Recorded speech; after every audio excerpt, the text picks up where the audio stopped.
How to hide Play Store app in Android. That's what I will show you in this video. But before we begin, make sure to subscribe to the channel and ring the bell to get notified whenever a new video is uploaded. With that said, let's get started. Now the process is very easy and simple. All what you need to do is just click and hold or zoom in anywhere on the screen. And once you do that, click on the settings icon at the bottom right corner. Then from this option, click on Hide Apps and search for Play Store.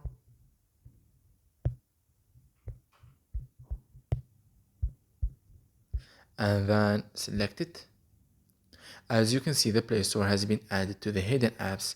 Then click on Done to confirm and save the changes. And once you go back to the home screen, you will see that the Play Store app has been hidden from your Android phone. It's very easy and simple. So that was it for this video. That's how you can hide the Play Store app on your Android device. If you have any questions, please leave them in the comment section down below. With that said, see you in the next video.